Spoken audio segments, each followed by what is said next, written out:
Welcome to the Positive Regression Podcast, real conversations to help you think for yourself, grow through what you're going through, and build a life that's true to you.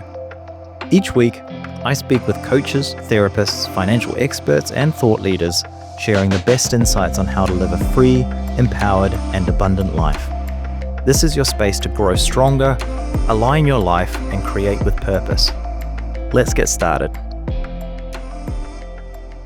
Welcome, Nicolas Thành, to the Positive Regression Podcast. It's great to have you here.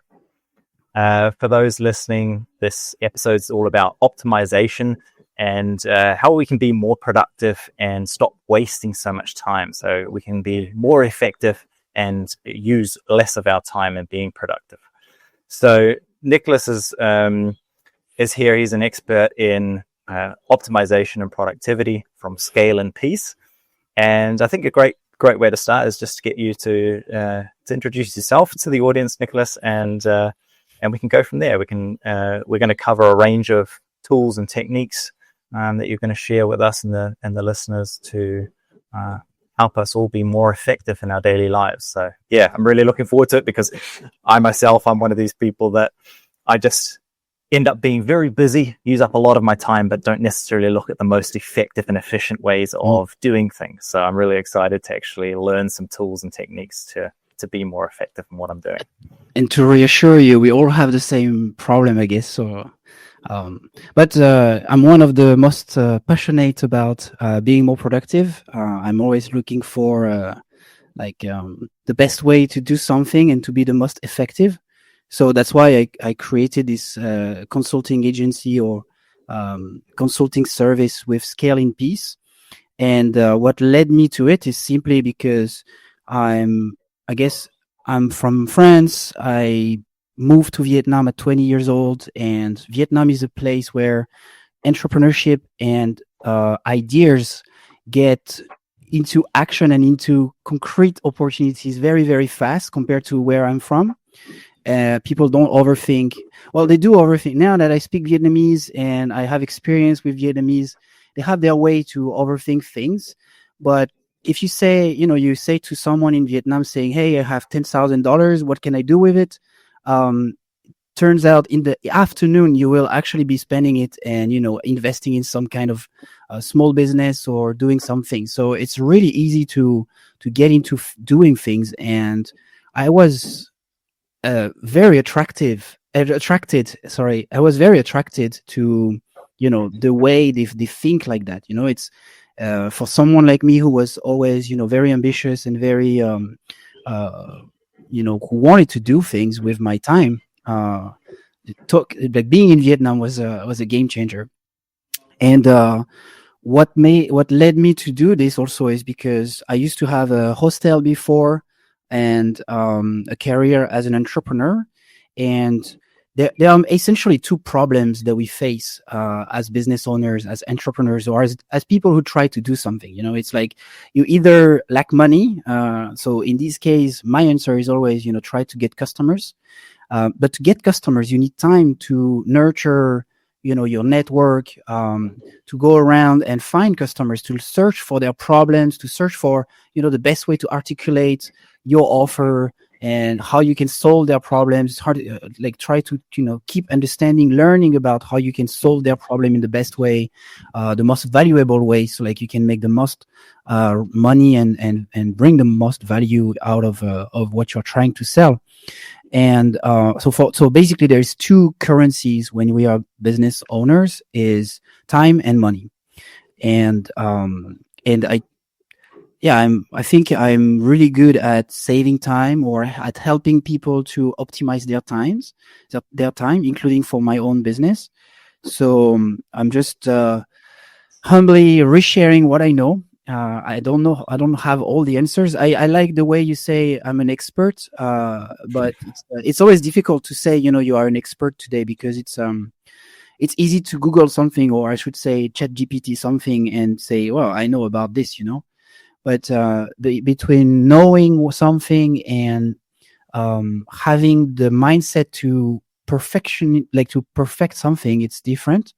And I think an expert is on its way to make things better and better and better.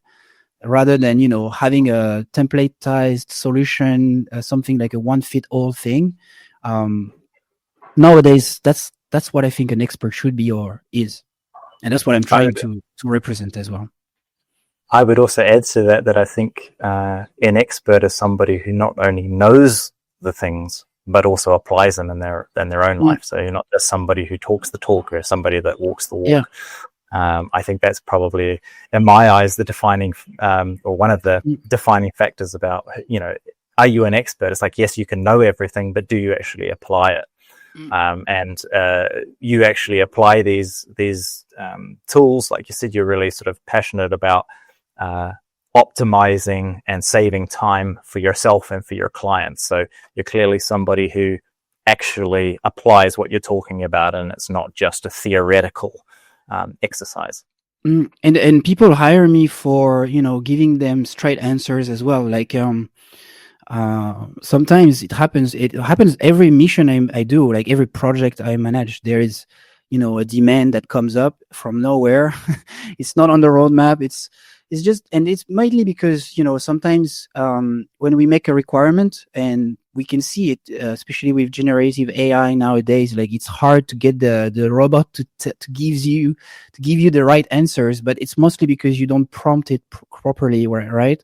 Of course, we are trying to improve that over time, but when I take a project, sometimes the customer don't actually formulate things in the right way, or like they have a short understanding of something, and that's what they think it should be, and then you try working on this, and then as you show some solutions or you explain how things work, they have better ideas, and then they have better requirements, and then you suddenly, I faced this many times, like you're like, wow, okay, so now they want this, and I don't have experience, or like I don't have I don't have a solution ready to go for them right now.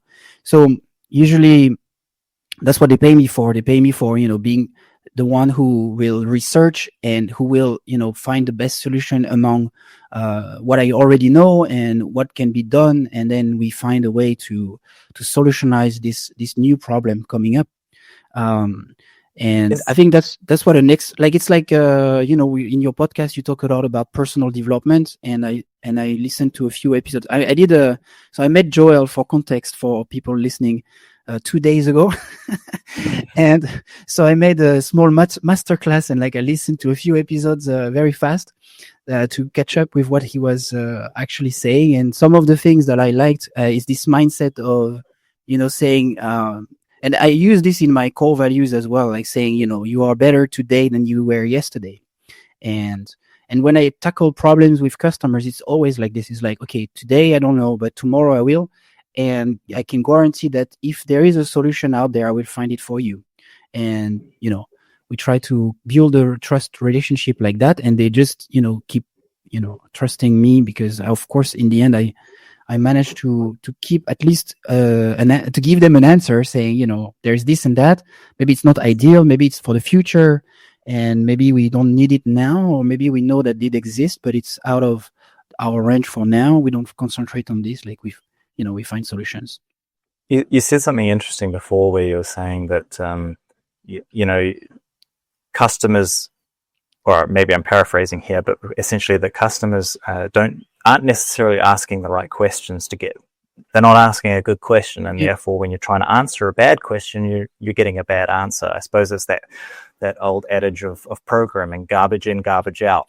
And I was wondering if it's a rule that works. Yeah, I was wondering if your process with what you help companies do is not just to come in and answer the questions that they're asking, but to try and get behind what they're asking and get them to ask better questions. So rather than trying to optimize something that is, maybe just needs to be removed entirely, is part of the process that you apply when you're helping companies, is to actually look at what are the better areas to focus on? What are the core issues that need to be focused on, rather than just what are the problems that the company perceives as being problems? Is that part of the process? So it's a yes, but it's actually even more precise, like to precise what you mentioned, like by core, how I identify what we should be working on is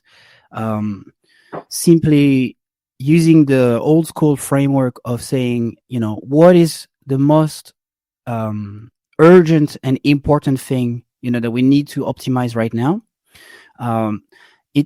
It's a decision after that. So it's like whether we choose to optimize something that is costing a lot of money, or we optimize something that will bring back a lot of revenues in the future. So like, if it's optimized, then we make more and more and more, and then we can figure out how we control our cost later on. If we speak of a business, right? And if I don't get the answer right away with the, like trying to define what's most urgent, what's most important to work on, then I try to see what is the most blocking issue right now. And that's also a way for anyone, who is providing services. If you ask this question, sometimes as a provider, as an expert, or as a someone who make business with another person, or just a relationship as well with another person, if you ask what is the most blocking and you get an understanding of that, usually first it helps the person, because once we know the problem, usually anyone can start working on it. And second, if you are, as the service provider, knowledgeable about what you do, then you will have an easy solution to implement, or like something very quick to give. I call it quick wins. Something to to feed the problem, like to patch things at least so that they stop being blocked, and then you can work with them on the longer term basis, or like start tackling down problems that are more complex or more important, but not in the urgency. So like you remove this, like I need you and you need to fix this now, and if it's not fixed, our business or our life is going to end. And like you avoid to be a firefighter, but more like rather like a therapist or a doctor for them. Like working long term. That's what I mean. Right. Well, I think that leads nicely into if we generalize it a little bit more, because not everybody who's listening is going to be a business owner, and I want to make sure that this conversation is also helpful and beneficial to them. Where do you think most people go wrong when trying to be more productive? Because like you say there, you're focused on getting those little wins and working out when you need to focus on the bigger problems. But what do you see the biggest problem for people that are trying to be more productive? So what I've seen, and it's in personal development, it's for me as well. I think we tend, so there's two problems. I think it's the first one is we tend to complexify things way too much. For example, if you have a dream or if you have a goal, like a project like that you want to realize this year, you'll start to list down things that you have to do, and usually you will end up saying, like there's too much on my plate, or like it's going to be too long before I get results, or it's too complex, So rather than that, I try to, say, what is the first step? And we do this first step this week, or today.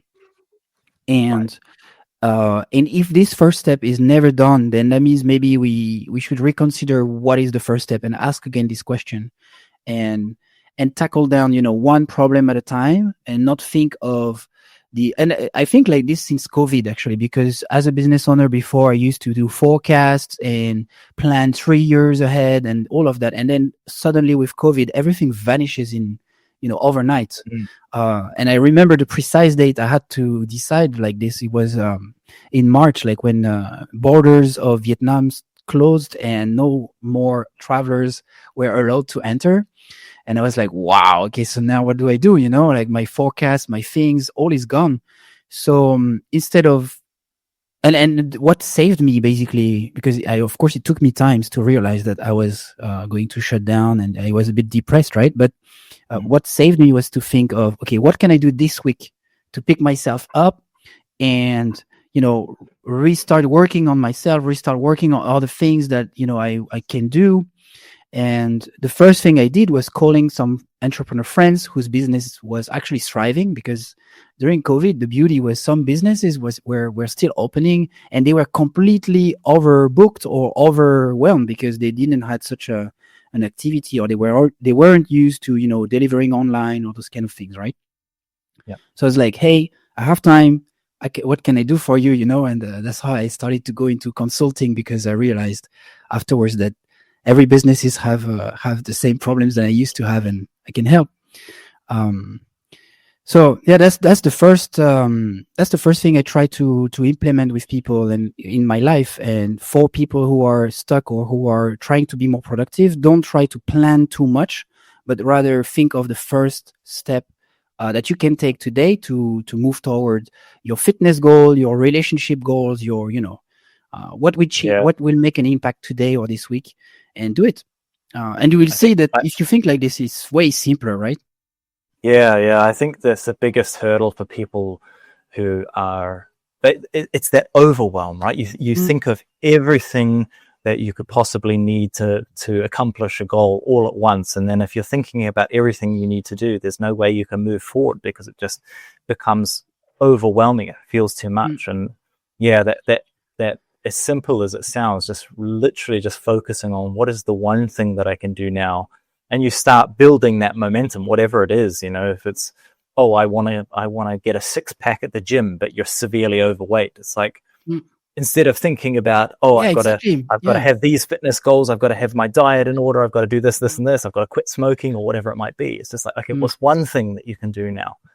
Yeah. And just simplify it as much as possible to the fitness goal. I think that you mentioned is the best example, because we tend to think of saying, like, I have health issues and I need a 6-pack, and and then so you will start doing abs and pull-ups or whatever, and you will realize that it's actually painful and you suffer, and after a few sessions you will stop and you'll be like, I'm never so it's the same in business, it's the same in life, it's the same with your relationships, and even including relationships with yourself. Like, you cannot self-love overnight. Like, it's a process. You have to do maybe 5 minutes of no phone and mindful walk outside your house every morning first, and try to see if your own thoughts are actually that bad, or if you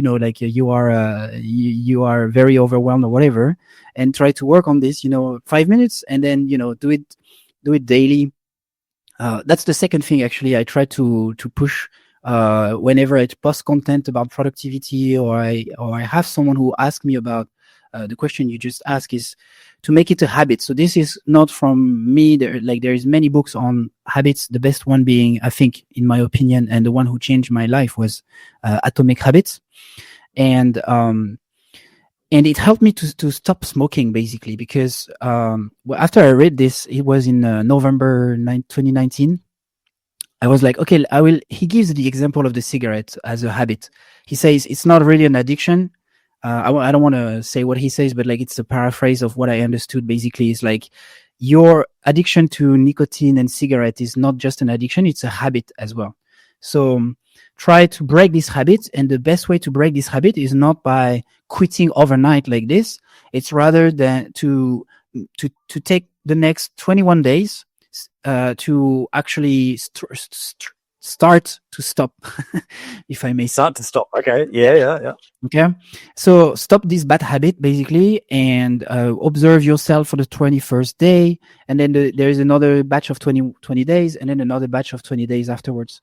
But basically, you need 21 days, or like you need 3 weeks to implement a habit. That's what I mean.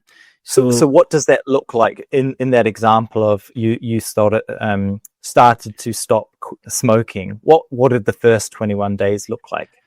So it's on a day-to-day basis, saying, okay, if I want to smoke, I can, but if I can stop for the next 15 minutes, and if 15 minutes after I still want to smoke, then I will get one. And turns out usually you forget, and you try to do this for 21 days. So that means for 21 days, you're not just, thinking of just today, or you're not thinking of for life, you're like, okay, I try for 21 days. And suddenly it becomes I should say easy, because I think it was not difficult for me. Like at some point I was like, yeah, I can do it. I can stop for that much time. And because I wanted to stop as well, of course. And so for the first 21 days, it was easier than the few times before when I tried to stop, and I was struggling because every time someone was drinking a beer or having a coffee or a task was too difficult, I would get a cigarette. And I didn't do this. I was like, okay, this task is difficult. Usually I would smoke, but now I should wait for the next 15 minutes to see if I still want it. And turns out I continue working on the task. 2 hours later, I'm like, oh, it's time for lunch. I go for lunch, and I finish my lunch. Usually that's where I have a cigarette, and I'm like, yeah, if in 15 minutes I still want it, I will get it. And keep doing it like this for 21 days. You see what I mean? Yeah. So even though the goal was 21 days, it wasn't really 21 days. It was 15 minutes at a time. You were just you were breaking it down into, right, I want a cigarette now. Okay, I can wait 15 minutes. You're not thinking, oh, I have to wait 21 days because that becomes too much of a hurdle. That's too far in the future. That's so useful, especially you can apply that for anything. And the key word here is discipline rather than motivation, because the 15 minutes rule here, in my understanding, is here for killing your motivation to grab that cigarette. And it's to implement this discipline in your mind, saying, you can still have it, but you will have it in 15 minutes if you still want it. And that's a game changer for me, for anything. Like now, if I have a complex project that I'm starting, rather than, taking the momentum, like the inspirational momentum and just working when I want, I implement times in the day where I will work on those hard things. And it has become natural over time. And I'm here to say, because I used to be very disorganized as well before, and my life was very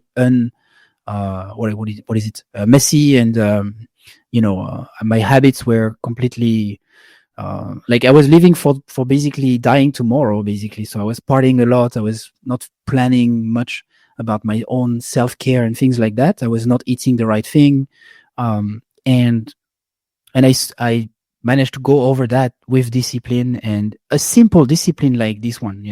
It's not the army stuff and the 6-pack thing that we mentioned in the beginning. Yeah, I think that's also a really good sort of reframing of what discipline is, because there is that sort of grind culture and you've got to be so hard on yourself. This idea that discipline means being incredibly strict and restrictive on what you do.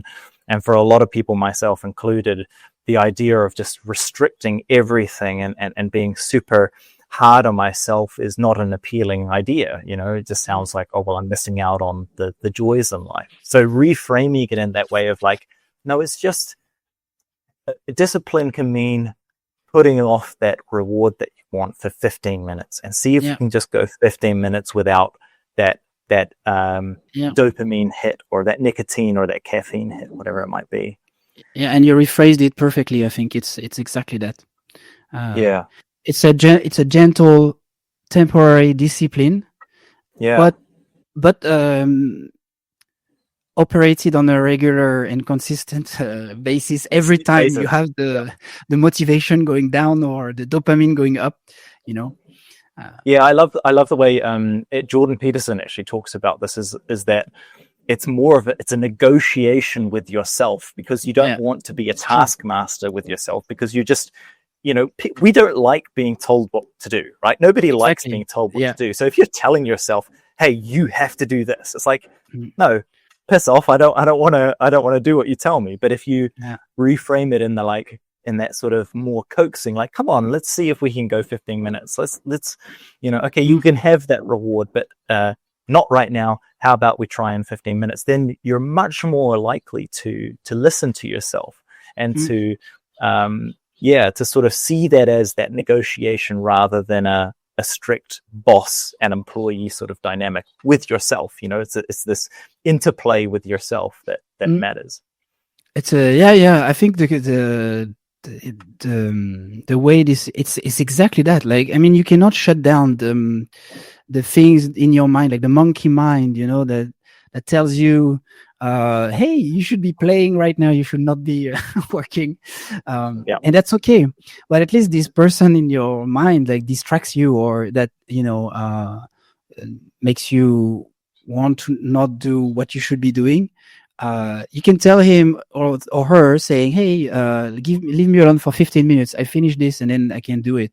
And I'm still having, I'm talking about this, I'm still having a lot of fun in my life, and it's not a boring life. Actually, my life became way better since I learned to control this, like to get started on things with a simple step. The first step, identifying it, I became very good at it, and now that's why I'm helping teams, like entire teams in companies, to work like this. Because if one person can be more productive, but imagine that if you can duplicate this to all the people inside the company, and they all start to be good at this, then you have a company that actually becomes super productive. And the second thing about understanding what is discipline and how it's against motivation, but in a gentle way, then it's a secret, I think. Yeah. Very valuable secret. When you work with the teams, specifically the teams in companies, what do you find? Because I come at it from this idea of like, okay, optimization and being super efficient can sound like, oh, I have to work much harder in a way. And if I'm thinking, well, if I'm an employee, that sounds like a lot more effort on my part. How do you find that? How do employees and teams respond to optimization and this sort of more efficient way of working within a company? Is it, do they sort of respond and come out of it thinking, oh, well, now I'm just working a whole lot harder, or is there something else going on? No, I tell them it's actually making their work and their life simpler, because usually when a team is ineffective, and you can take, if your audience is more personal, about personal development, and individuals who are not necessarily entrepreneurs, you can take the example in your family or with your friends. When you start to think of saying, what is the first step that we should take today to change, everything, to make a big move forward, then the team aligned on, this question of what is the thing that we need to do.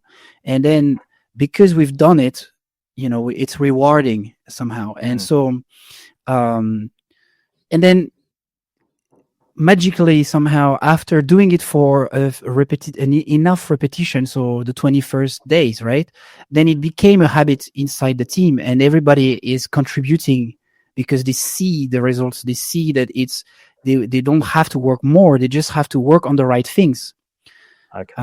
That's the actual seeing that. That's the actual import. Like we also always try to be more efficient, but it's actually, we need to be more effective first. So that means working on that thing that is going to change everything, and then we try to optimize how we work on that thing. Okay. But I don't start working on optimizing things that are not effective first. So first, I get people to work on the right things, and so first prioritization and then optimization. Yeah, exactly. Yeah, and in your life with your family is the same thing. Like, what is the biggest blocking issue in your family right now to be happy? Is it personal finance? Is it time that you have together? Is it getting the housekeeping tasks done? Things like that, right? And then start working on these priority, fixing, the task allocation. I don't know, these things. With yourself is the same thing, the same work, and then try to optimize it afterwards. So if we get everyone doing their things, then at the end we can start optimizing everything. because they are working already. And so people will agree, like, I mean, if you get an employee to do his things and you help them to do their things, and they see that they get results, then after you can tell them, okay, I've helped you getting results. Now I will help you to do it better and getting even better results. So and again, I think by dealing with business owners, being an entrepreneur myself as well, plus also being an employee also in some of my time in my career, I understand that in the end of the day, if the business is making more money, it's beneficial for everybody at some point. So with a team that is aligned, usually the owner will be aligned with that and agree that, there is risk, because also what I produce is tracking. So we get the numbers aligned, so nobody can hide and say, no, we didn't got any results and get all the money for themselves. It doesn't work like that. Okay, so you actually implement when you come in and start working with a team or a company. Not only are you focused on prioritizing the tasks that are going to have the most impact, but then you're also tracking what that impact is. Yes, who's actually having that impact or creating that impact, and so anybody involved who's having a positive influence, it's plain as day that they are having that positive. It's monitored. You cannot say this person never do anything. I mean, you can say, because if they don't do anything, you can see it. But usually it's meant to have everybody doing their things, their one thing, on a day-to-day, and making sure that they have all the tools and they have all the understanding of what it means to actually market as done, and then afterwards tracking to say, we got more results because we got more things done. We got more things done also because we implemented this and that, and in how much time, and we can reward people afterwards.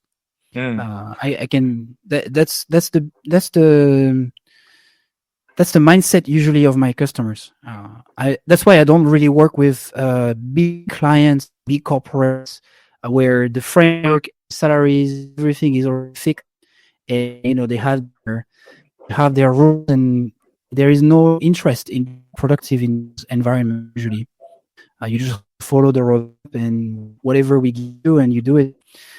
In smaller businesses, employees have the power to, if they are more productive, usually they cannot prove it factually, and they try to be emotional about it, be like, yeah, I work more, I need a bonus. It's not like this. It's you need to show that you have results, and I can bring the tool to prove to everybody that they get results.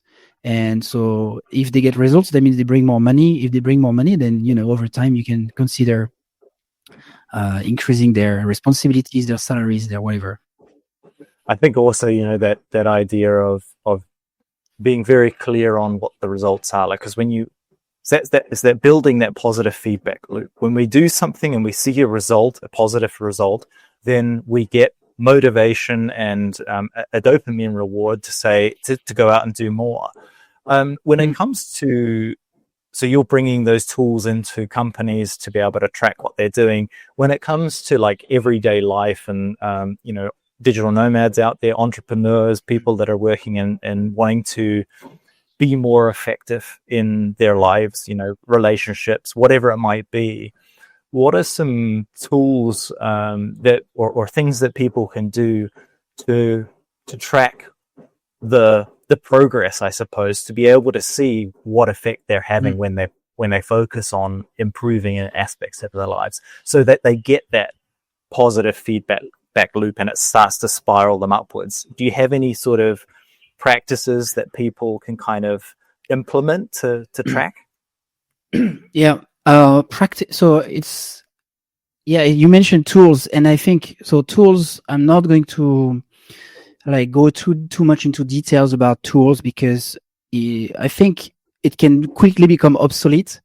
Nowadays, there are so many tools, and it's really, if it's your personal system, then it's really about how technical savvy you want to go and or you are, and how deep you want to go into these things.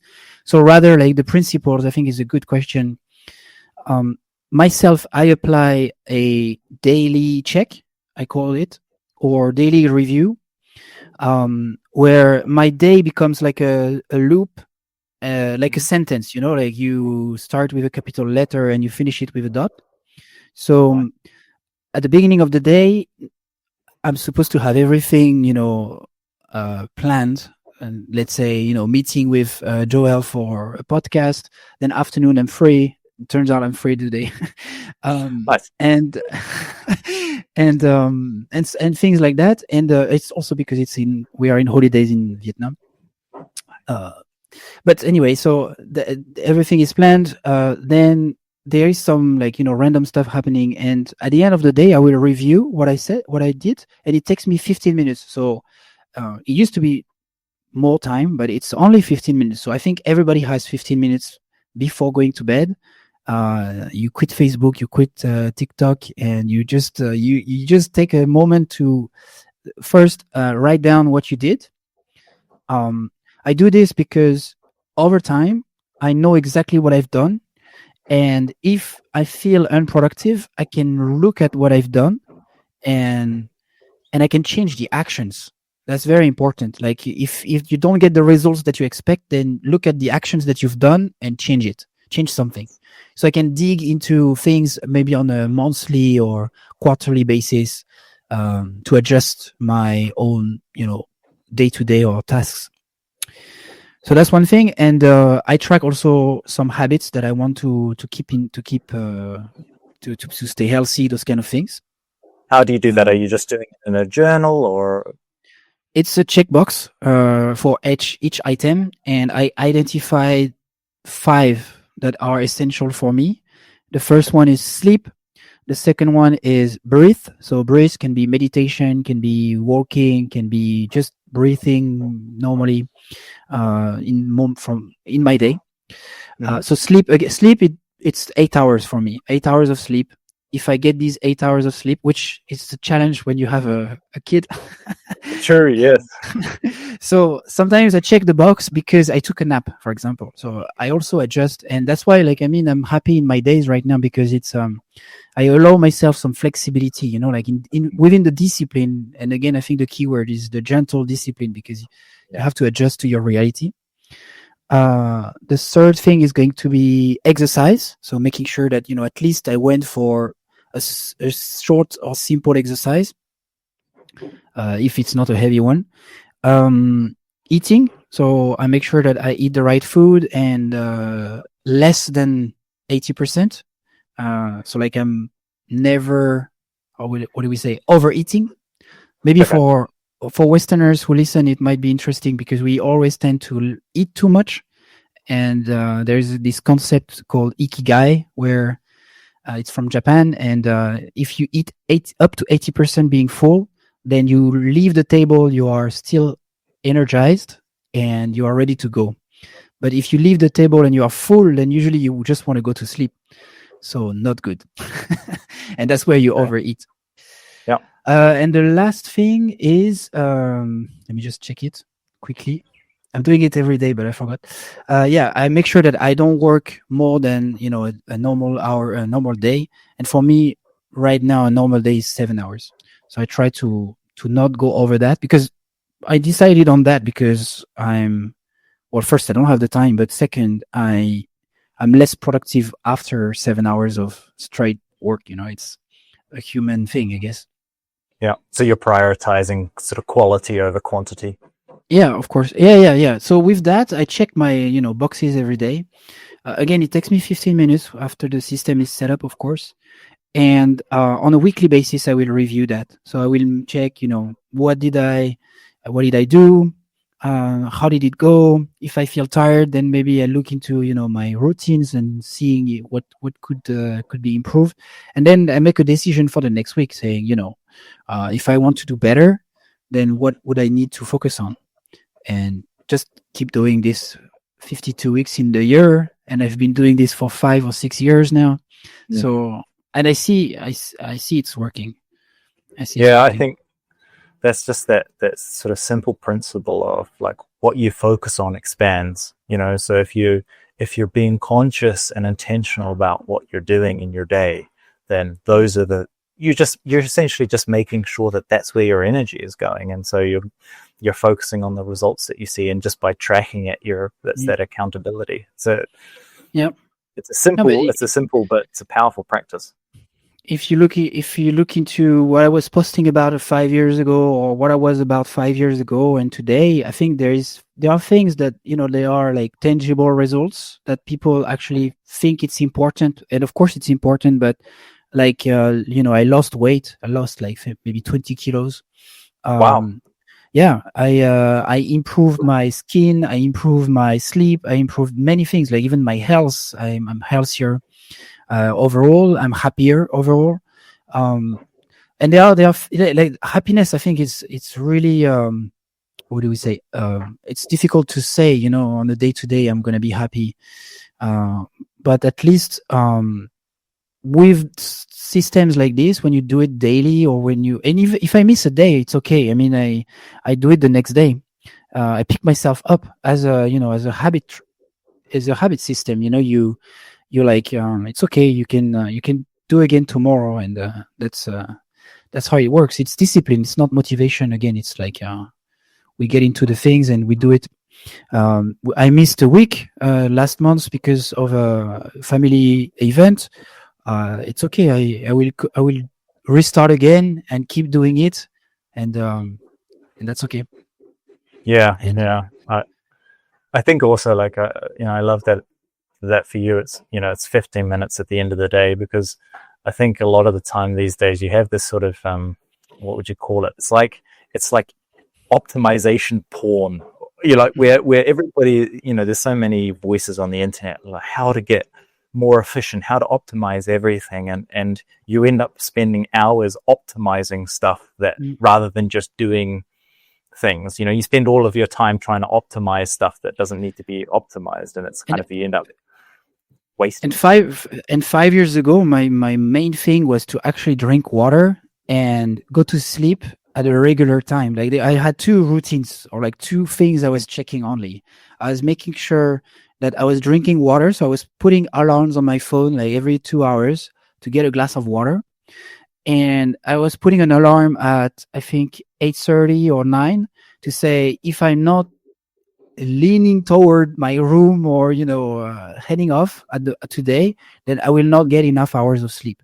So I need to go to bed, and there's just these two things. And now it's more complex because I've the compound effect. Like you can if you do 1% every day, then at the end and it's also becoming a habit. So it's over time you can complexify and increase the exigence that you have towards yourself. But it started with just drinking water and sleeping, basically. And I think that's what any human being needs to to start with. Well, that's that practice of like focusing on or prioritizing the most the things that are going to have the most impact first. Just getting the basics right, because if you get the basics, the foundation right, that's going to set you up really well for focusing on other aspects that need to be optimized. But if you don't have those practices in place, then you're optimizing something where it may not even be a problem that needs to be focused on once you get your sleep and your hydration right.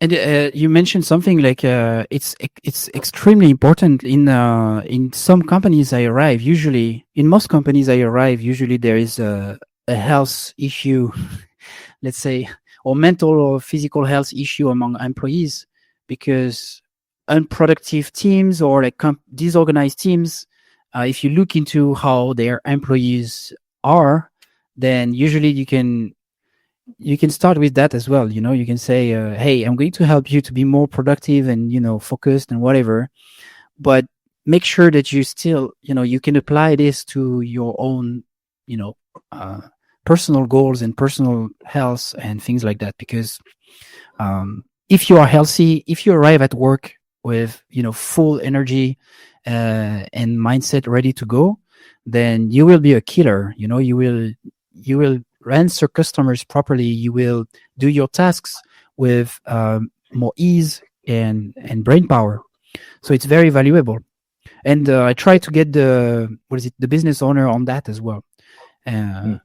Because if there is one thing that I learned as well during these 5 years and more of doing that, is it start by doing it first and showing, by doing, not just saying it and repeating that, hey, I've read this book, it's Atomic Habits, you should read it. It's good. It's like actually implementing it, try it for yourself, see if it works, and be an example. And I try to get the owner of the company to be an example. So like he will inspire his team to follow just because he's doing it. That's actually very important. If I get this, usually the work for me at the end is easier, and it's also better for them on the long term anyway. So it's a win-win for you, for me, for your listeners, and for the world. Yeah. I mean, that's what this podcast is all about as well. Is it's focusing on getting yourself in order first, and once you've got that, if you're trying to, I don't know, improve your relationship, well, if you improve yourself, your relationship will naturally get better. Your partner, if you, it's all well and good to say, oh, you have to change, your partner has to change because they're doing this and this wrong, but if you actually fix the problems that are your responsibility, then the likelihood of your partner naturally, either of those problems no longer being a problem because you're dealing with them differently, or your partner following your example just naturally without needing to be told, because they see somebody improving themselves, communicating better, whatever it might be, they're just going to naturally improve themselves and raise themselves to the standard that is now being set by you as an example. And I think that's the thing that I'm really... Yeah, and you can say, like in your podcast, a few episodes I've listened to, you mentioned about a unified world, toward things that, like, if you want a better world, then just, focus on better things. And it start with yourself saying, you do this thing, and you can talk to other people to say, hey, I'm doing it and it's changing my life. And if you want, I can help you to do the same, and then they will follow. Like, nobody wants a worse life. Like, we all want a better life, right? Yeah. So that's actually why I'm accepting to be here today. I really want to just, like, let a chance to someone to try on their own, and to get started with those things. Read the book, read the do some things. You can even show me your first tracker. I will never judge negatively. I will be like, wow, that's actually very good. Keep going, and you can iterate this and that in the future if you want. But if we are doers, we can give feedback to other people who try, and that will always be more valuable than if you are just someone who is on the behind your keyboard, or theorizing things, and who will never really have an experienced advice to give to anyone. And I wish that more people be in the situation of trying for themselves, do it and see if it works, and then keep inspiring others. Yeah, I love that. Well, what's the one thing at the moment that you're trying to optimize, or you're trying, or you're focusing on improving in your life at the moment? Of personal finance. So I've always been good at, let's say, making money. But now that I have a family, I need to learn to, save it, invest it, and think of the future. I think of the future already, and, we started already on that, but it's, I still feel vulnerable, like in my systems, trying to, to have a healthy personal finance dashboard or something like that. I can be like, okay, I'm here, I'm heading there, something reassuring as much as my task system and productivity system. And I've seen that you have some episodes actually about finance, and that's one topic you want to keep tackling, right? So I will make sure I give it a listen, and I'm sure I can learn a few things. Well, absolutely. I mean, that's, this podcast is all around holistic self-development, but finances are a big aspect of life. They're not they're not the only important part, but we all deserve and can live an abundant life, and it's about getting people to start thinking about how they can go about that. Being more efficient and effective with their time is one good way of doing it, and tracking, like you're doing now, tracking your finances, having a specific goal in mind.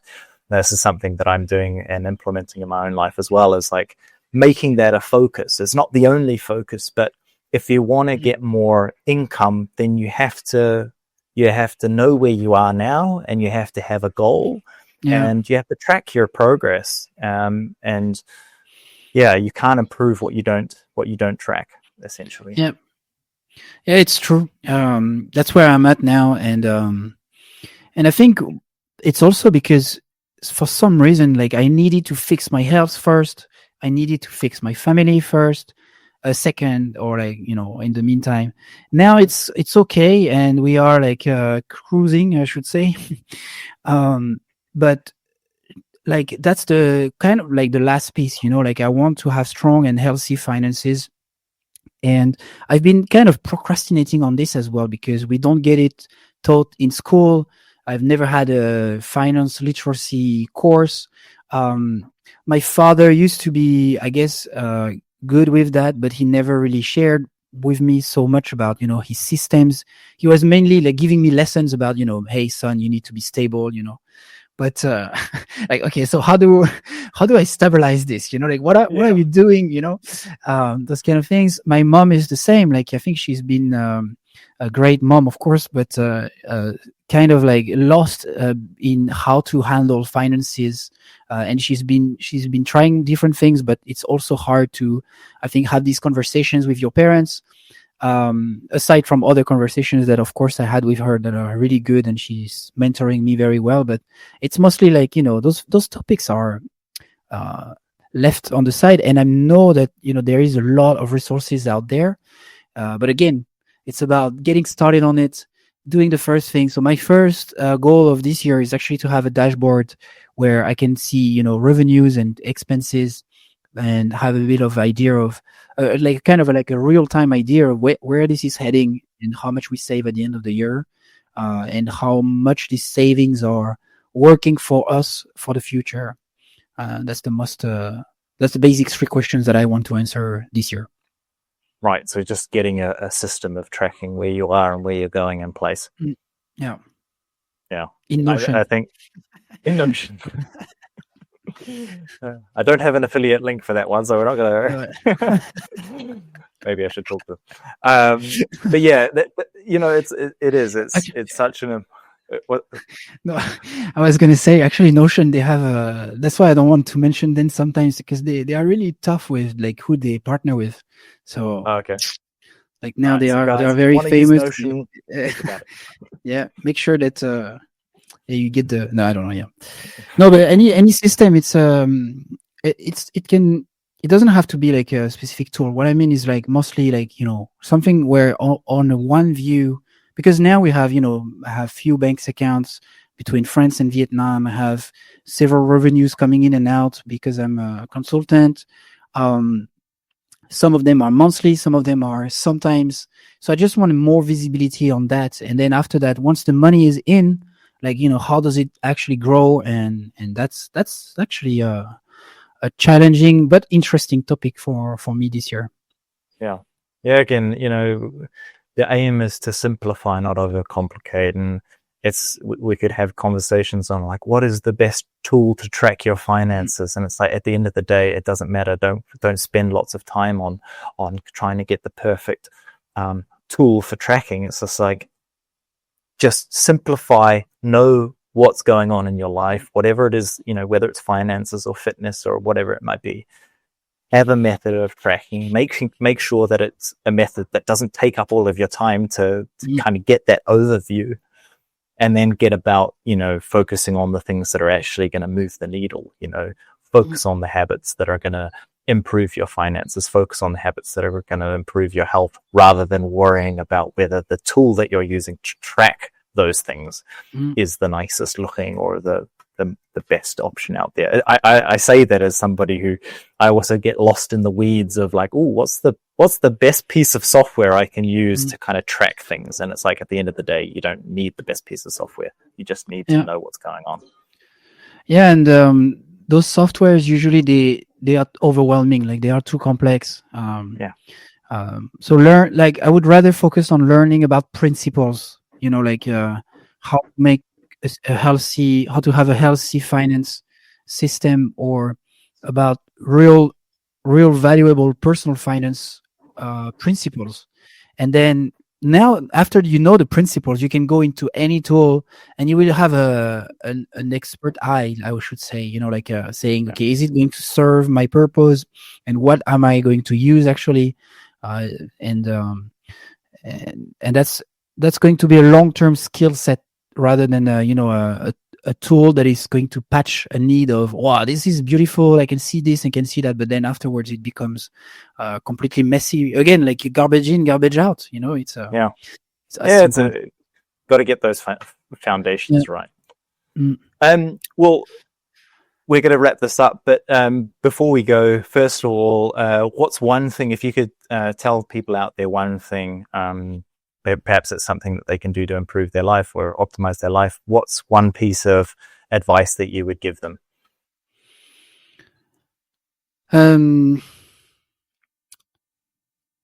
Well, I think it's down to the first, like what helped me the most, and the first thing I did, and I've mentioned it, I think, today, is to implement some simple, very easy habits that will 100% change your life over time. And for me, it was sleeping better and drinking water.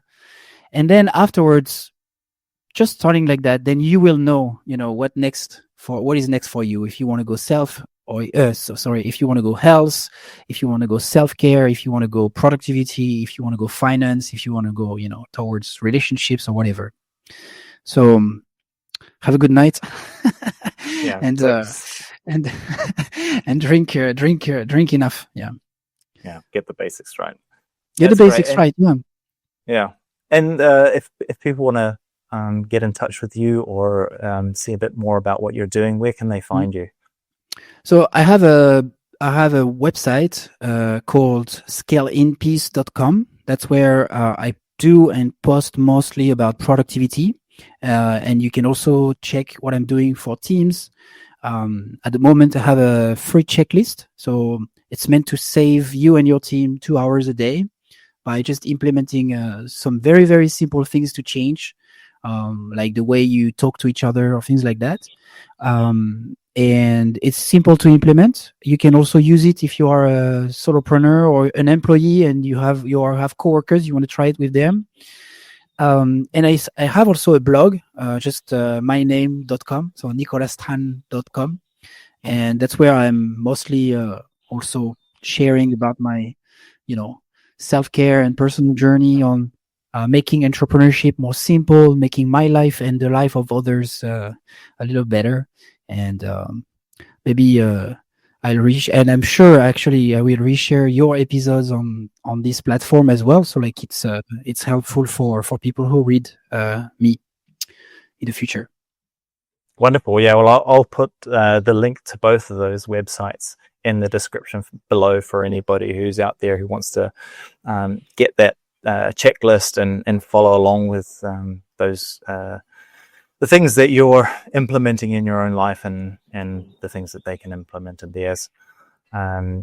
If for anybody out there who hasn't yet already subscribed or followed, I'd really appreciate if you could do that. It really helps the show out and helps people out there to, it helps this episode or this podcast get in front of more listeners and hopefully help others to improve their lives in small ways that have compounding effects. That's really the goal of mine, is to help as many people out there just to improve their lives in lots of little ways to have an overwhelming effect in the long run.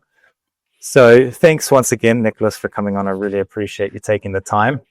And it was a pleasure.